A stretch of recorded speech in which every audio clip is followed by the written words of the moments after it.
Hi, I'm Rob King, programmer of Lenfest Kids, joined by my trusty co-programmer, Sullivan, to introduce our film selections for the month of May. Lots of people are getting their COVID jabs, of course, so for our theme of repair, we thought we'd look this month at medicine and healing. Our live action film is the 1966 sci-fi movie Fantastic Voyage, which is about a team of doctors who get shrunk down to the size of a pinhead and then injected into a patient's bloodstream. Our animated film is the 2001 comedy Osmosis Jones, which was directed by the Farrelly brothers, who are graduates of Columbia University Film School, did you know? And our classic is County Hospital, 1932 slapstick short featuring Laurel and Hardy. Now, Fantastic Voyage is a film that's very much known for its special effects. Yes. Actually, the effects specialist on that film, Art Cruikshank, he won an Oscar for his work on this movie.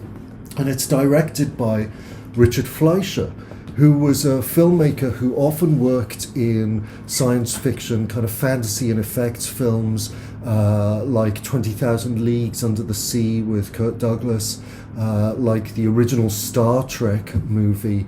Basically, every effects movie that Fleischer worked on, won an Oscar for its effects. But Fantastic Voyage was made long before computer effects were popular or even really possible. So what we're talking about with Fantastic Voyage is all analog or practical effects, all things that they had to build on set or do in camera, as it were. Let's have a look at the trailer for Fantastic Voyage so that we can see some of these effects in action. They are with them, sharing a breakthrough in motion pictures. He's gone!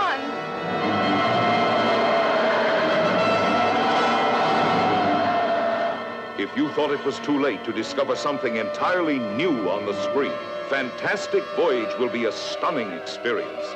For you are going where no man or camera has ventured before.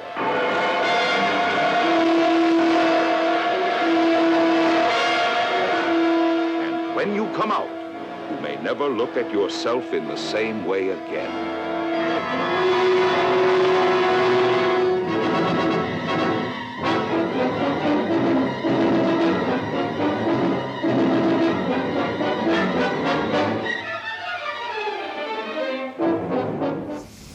Wow.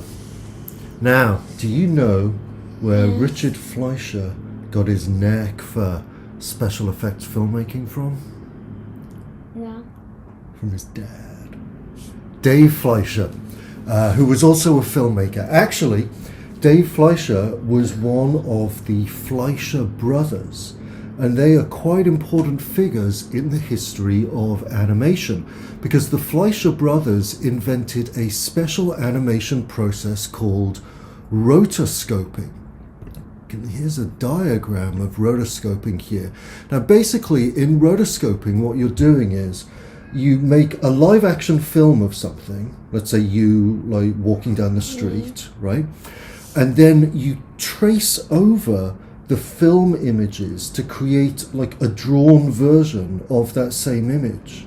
And you can see that in the diagram here. So this is the camera that's shooting, or that's projecting rather, the live action footage onto a kind of screen there, and you can see that the animator is drawing over it, right, to create a kind of hand-drawn counterpart of the live action image.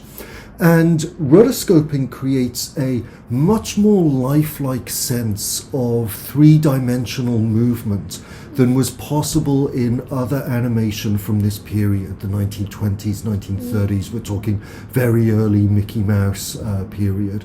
And I think the Fleischer brothers rotoscoping technique is perhaps most famous and most well known in a series of Out of the Inkwell cartoons starring or featuring Coco the Clown.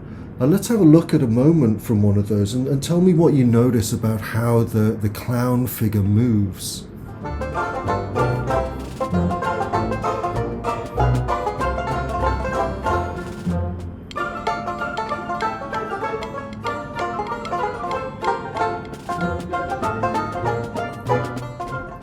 think of that? Moves in a very quick way, and it's also very determined. Well, that's actually a nice way of putting it. That it has a sense of purpose to the movements because it's based on an actual person moving. That's a pretty good insight there, Sullivan. Now, rotoscoping has been central to the history of animation.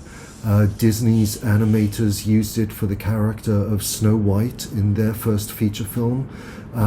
It was used for the famous Beatles animated film Yellow Submarine. Ralph Bakshi used rotoscoping in the 70s and 80s. More recently, Richard Linklater, a filmmaker, has used rotoscoping in a number of films, like A Scanner Darkly. It's a bit of a grown-up film, but look at that guy on the right. Does he look familiar? That's a rotoscoped image of Robert Downey Jr., who is the actor who plays Tony Stark. I get Okay, that's rotoscoped Iron Man actor there. One of the things that's fun about rotoscoping really is that you're using the live action footage as your reference. So you have that nice sense of three-dimensional movement and purpose, as you put it.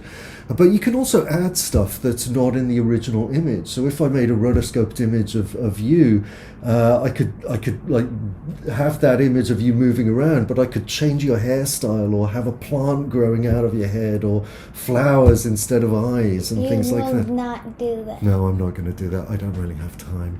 One thing that I'd also note, though, is that you could also say that rotoscoping anticipates the process of a technique that is commonly used in films today called motion capture, where actors kind of wear a motion capture suit that has a lot of dots on it. That then gets filmed, and the film of all of those dots moving around then becomes the basis on which they create like the CGI character.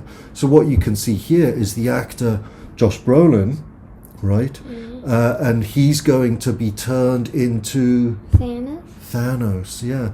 So it's the same principle, really, of rotoscoping and motion capture, where you're using a kind of live-action recording as a kind of framework for then creating an animated character afterwards. Anyway, enjoy the films, stay healthy, and we'll see you next month.